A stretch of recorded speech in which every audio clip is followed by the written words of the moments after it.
everyone. By the way, today we will talk about occupational health and safety in driving. So our first topic is why safety matters. So before you drive, you must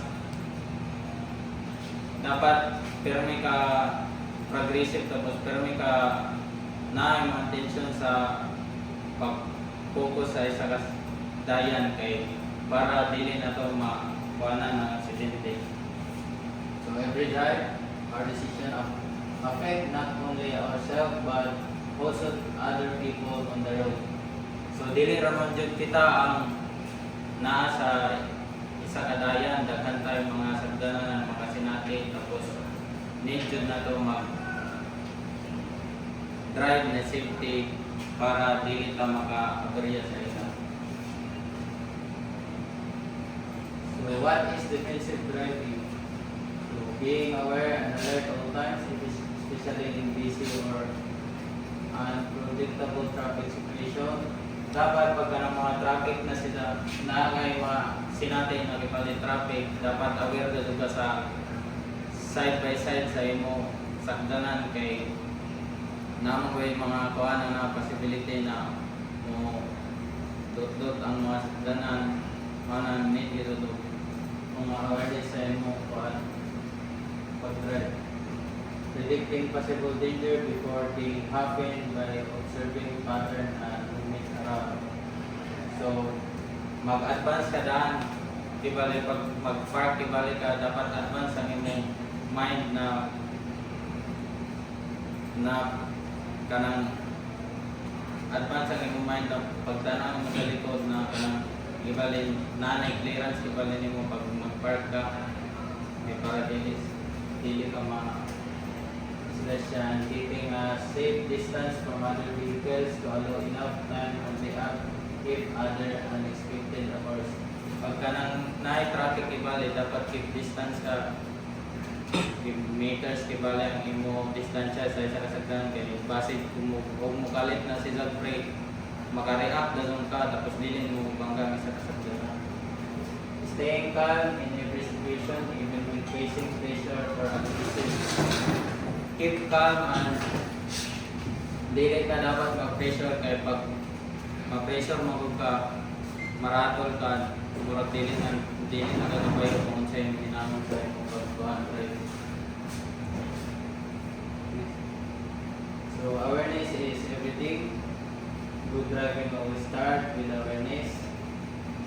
So good driving daw start ni mo na sa imong kagalingon dapat proper ang imong pag-drive, dili ka kanang kasa o pag-drive kay for example kung kanang masahero ibalik ka kung kasa ka mag-drive na dili ka tumukuha ng mga passenger sa imo murag bad ang pinto nila. Tapos this means understanding what is happening around you at all times including road condition, traffic flow, weather changes, other vehicles, and pedestrians. Need kasi nimo matun-an ang mga traffic signs sa isa ka dayan.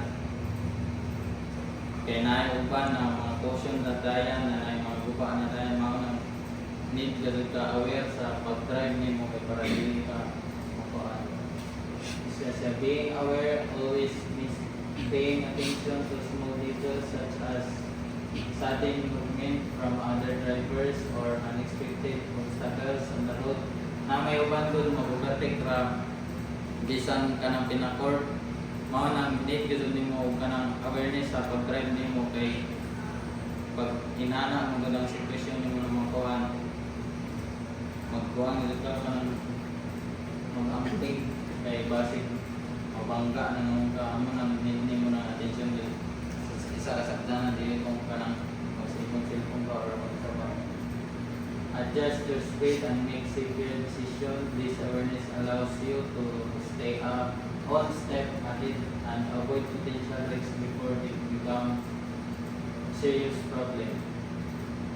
Sa isa ra nimo ka sa dud kibali na mo gid sa pag drive ka na kanang makalimutan gud nimo ibalik pag namuabot na ganin sa time na maginana may nana kapag drive nimo dapat aware na ka ibali.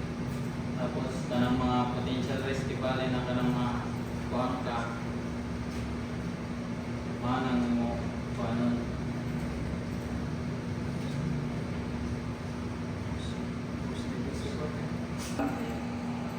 This is my part of our report. Managing emotion on the road. So, from the word managing is dapat i-manage na to ang atong emosyon at sa matawa na sa dayan ng drive ta. Driving is not only a physical activity but also an emotional one. So, once na mag-drive ta, dili ra ang physical na to na activity ang panon sa pag-drive ta, ang nagdan sila nagya po ng emosyon kay once na nanata sa daya ng drive ta sa isa kasakyanan mo tapos may problema sa inyong balay tapos dalho nimo pa pag-drive mo na makakos daw accident, mga makadasmag ka o siguro ikaw pa'y ma-dasmag. Tapos is feelings as anger, money, stress, and impatience can influence how we behave on the road. The emotion of them lead to risky decision. A responsible driver stays calm, avoid aggressive reaction, and focuses on safety instead for personal. So, there is pagpunong ka ng responsible drivers is bisan pa na isang problema o di dala na problema ni drivers na stress sa is stay calm dito sila pagpunta sa dayan pag mag-drive. So next is common mistakes drivers.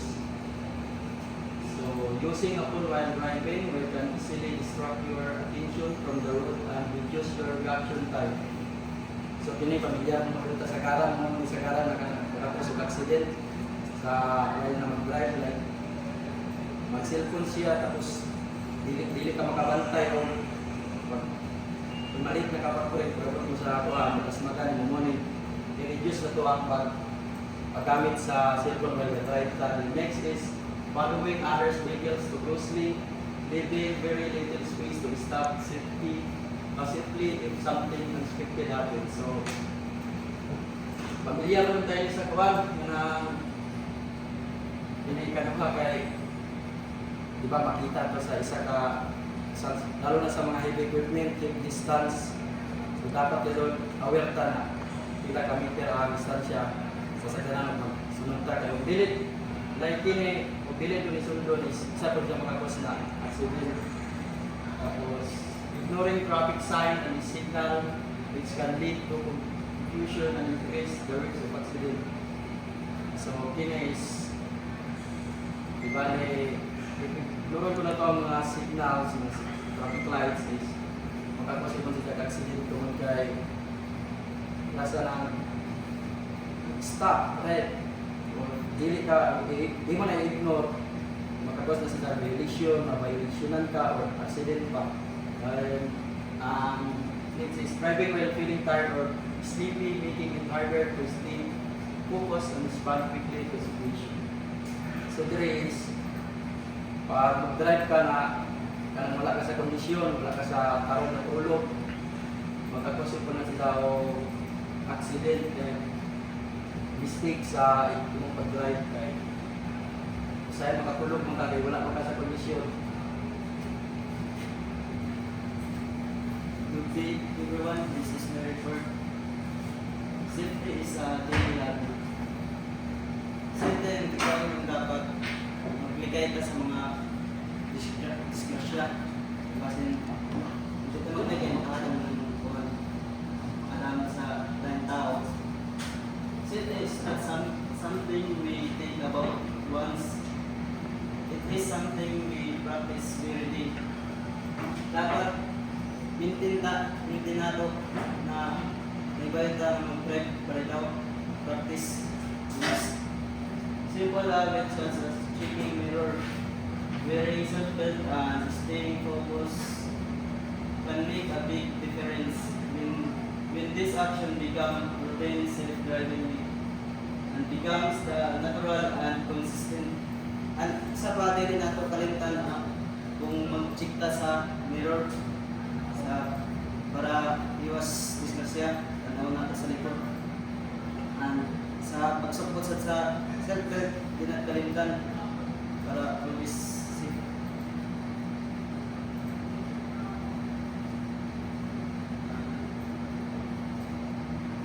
And sa pasad stay focus dapat kanang dili ka matainom tapos yung imong problema pala ito di ka hard sa imong kuan ay kuan mo sabay dapat di mo i-kuan kabalik mag-drive ka di mo i-butang na dahil na focus ka para safety yung dagat.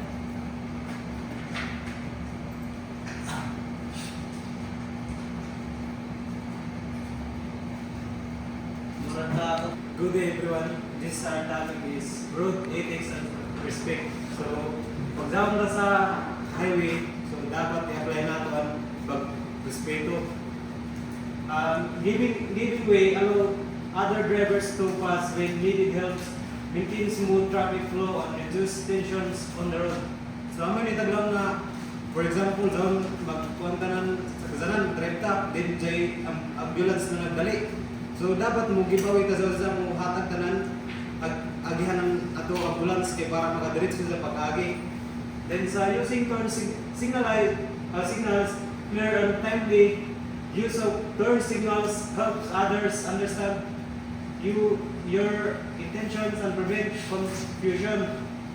Dapat sa highway, di ba? Kuan ka nagpasimot ko sa, for example, so magpasimot ko sa Likon crossing. So dapat lalo pa kan makasabot ang nagsunod kay kung in case na di ka mag signal light is madas magkaw kay di mo signal light kay pwede po magkaw. Then sa being pedal, stay calm during heavy traffic procedures will reduce stress and helps you make safer decisions. So sa being pedal is dapat kalma ra ka mag-drive na sagdanan kay kung na anger ka zon isog ka mag-drive, so makakasin si sanan accident kay di ka mulaw na kuan kay tagamit mo tayo pagka-anger sa entry mo emotion. Sa respecting others, giving attentions and space to pedestrians ensures their safety and promotes shared responsibility. So pag hawon sa lang for example doon sa may eskwelahan, di ba, dahil nagabutang na sa pedestrian. So, dapat di ka mulaw na magtulak ka unang di mo pa siya, kan di speed. Dapat slow na ka din. Pag umabot ako sa pedestrian, hulong ka kay passenger naman tayo mula ba na estudyante. So, maligsan, makapos accident. Marato, thank you. So, good day everyone. This is my part of our report. Your rules as a responsible driver. Every time driver has an important role on the road. You are not just controlling vehicle but also contributing to a larger system. Your behavior can influence other and either responsibly or negatively. By driving responsibly, you are help create. So dapat kung mag-drive kita, damo na rules na i-use dito. Dapat pero ano yung pinaka main point din ano mo responsible sa iyong kagalingon na hindi dapat ka mag dali sa iyong panaw, dapat kalmara ka sanan, dapat focus ka sa iyong mga pag-drive sanan, kinahanglan aware ka sa mga traffic signs or sa mga kung ano yung mga patakaran na about driving.